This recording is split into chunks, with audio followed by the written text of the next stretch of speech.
Hi guys, did you know that over 81,000 job listings in India currently seek candidates proficient in Excel?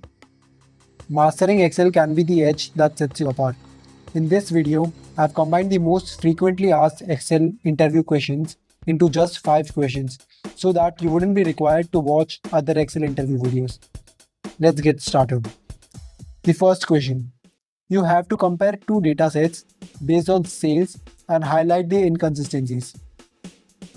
So these two are the data sets. The first one, which is the sales number reported by the employee, and this is the second one, which is the actual sales.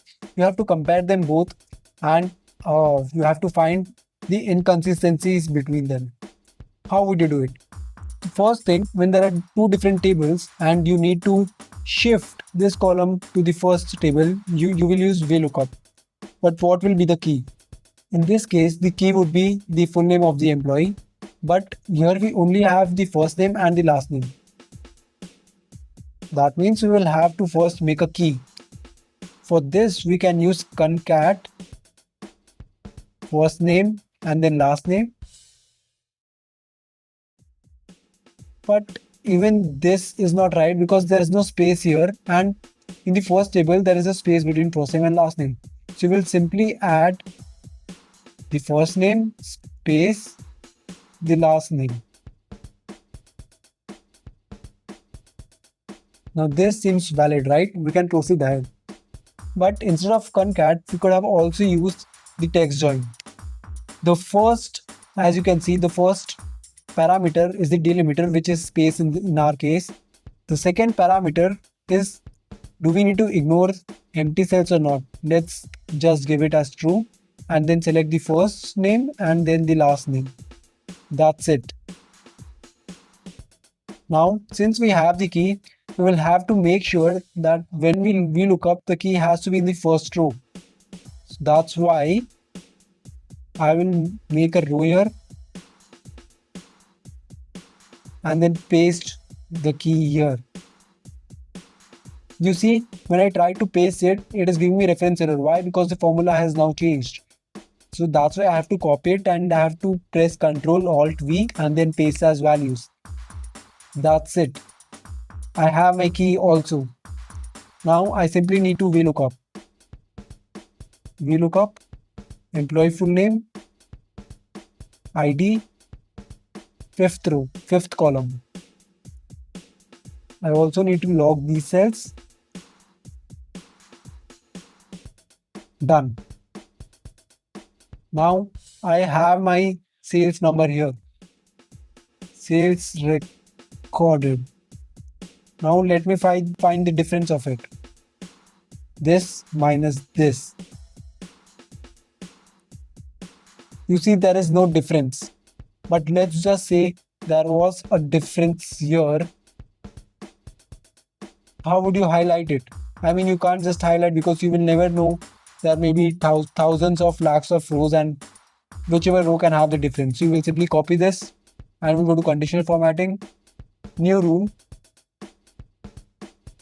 Use a formula.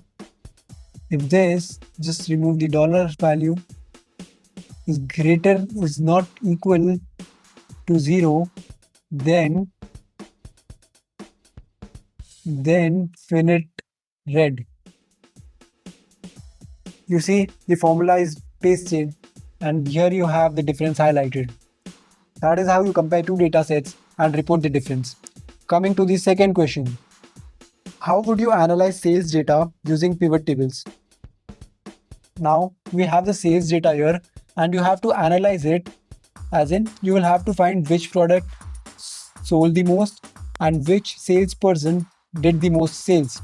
For this you will simply have to select the table, go to insert pivot table, press OK, and then select the full name of the employee, the quantity sold and the revenue.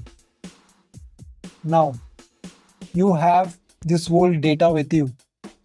From this you can simply look at it and say Narayan Das did the most revenue. But if the data was huge, you will simply have to copy and paste it somewhere here, put some filters. I applied the filters using the shortcut Ctrl plus Shift plus L.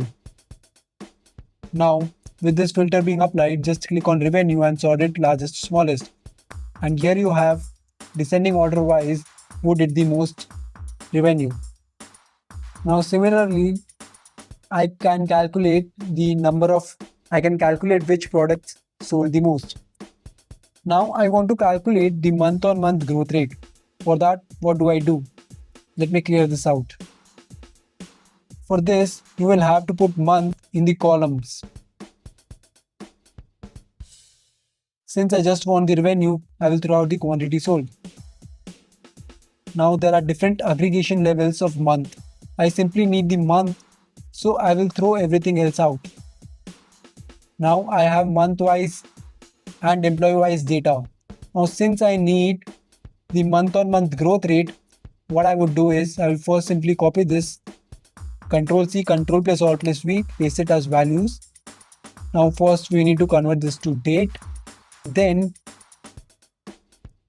for the month on month growth rate 1 and month on month growth rate 2.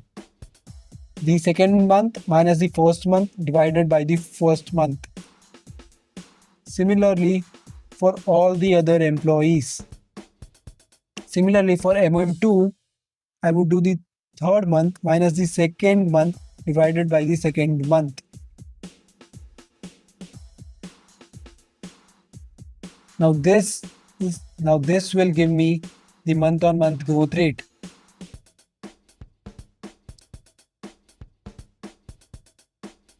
This is how you can pivot the table. Pivot means summarizing the huge data set and find either the revenue who contributed the most or the month on month or year on year growth rate. Let's move on to the third one.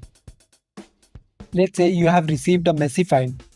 What steps would you take to clean and organize the data? Now this task is the most important in almost all of the companies because that sometimes the data you receive is not of the highest quality and you have to convert it to the highest of qualities. How would you do it? Let's say this is the test file that they give you and they ask you to convert it and they ask you to clean and format it. The very first thing that you notice is there is space and there's so much of space and next line characters in the product description. How would you correct it? Well, you will have to use clean to clean it, but even then there is a space in the front. For that you will need to use trim. So clean removes all the non-printable characters like new line, tab spaces, unexpected characters, and trim removes the spaces occurring at the first or at the last of a string. Now simply copy this and paste it here. You have the corrected product description. Simply copy it and paste as values and delete this. So product description is now fixed. Is there any issues with product? No.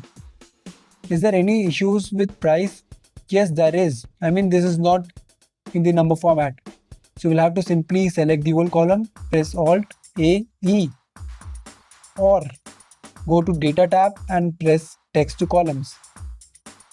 Select Delimited. Now, since we do not want to split, we won't select anything. And then select General, Finish. Now this will convert. Now from here, we will have to select number and it is now converted. But now, as you can see, the price has moved 2 rows up. How do you bring it down? Press Ctrl, Shift and the plus button. Shift cells down. Done. The next thing is date of purchase. This doesn't look like a date. This is in number format. I want it in date format. So I'll simply select this and write short date. That's it. It is now converted to date. Now how will you format it? We'll have to select all, add some borders, select the font you want and the size, highlight the titles, highlight the headers and center line it. That's it. You are done and this report is now ready to be sent. The fourth question, the thing that you just did now, the formatting, The formatting has to be consistent across all the Excel sheets and you cannot go and format all the sheets. How would you automate this task? Now let me first undo it and copy the same data here. Now go to the developer tab. If there is no developer tab, right click and click customize ribbon and then turn on the developer tab from here.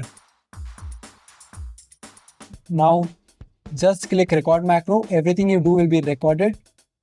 Let me name it as formatting and let me give it a shortcut as Ctrl plus Shift plus F for formatting. Okay. Now let me click all of the cells. Go to home. Click the borders. Now click the headers. Hold it. Center align it. Click the numerical values. Add 2 decimal places. After everything is done, go to developer tab, stop recording. Now the recording is saved. Simply go to the other Excel sheet that you want to format. Now simply press Ctrl plus Shift plus F. You see everything is now formatted. In the similar way, you can format all the sheets just by the shortcut of Ctrl plus Shift plus F. This is how you automate tasks in Excel. Now the last question. What are the most useful shortcuts and tips you use to boost efficiency and productivity? By this question, the interviewer wants to understand, are you really experienced in Excel to use all the shortcuts and increase your efficiency by reducing your workaround time? Well, let me copy this table again to show you how exactly can you do it. Now let's say, as you can see, the product description is converged. Now you want to widen it, but you cannot go and widen each and every row. How would you do it? Press Ctrl plus A, select the table, press Alt, H, O and I. Now this automatically sets the width of your column based on the values present in the rows. Similarly, let's say you want to go to the last row. You can simply press Ctrl and add down arrow mark. You want to select it, Ctrl Shift down arrow. You want to convert this to some other date format, press Ctrl 1 and the format window will open. Here you can customize it. Let's say DDMMYY and then press OK. Done. Now let's say you want to increase the decimal places. Just click here. Done. You want to add borders, press Alt, H, B and then A. Done. Or remove borders, let's say Alt, H, B, no border, N. Done. Alt, H, B, A. Similarly, the basic shortcuts to bold, Ctrl B, to convert it to italics, Ctrl I, for underline, Ctrl U and so on. Now to add background color, press Ctrl H and then select the color you want. Done. This is how you can use Excel shortcuts to boost your efficiency. And that's how you answer the Excel interview questions. Mastering these questions can set you apart in any Excel interview. Make sure you keep practicing. If you're interested in more such videos, please check out my channel and make sure you subscribe. Thank you. Bye.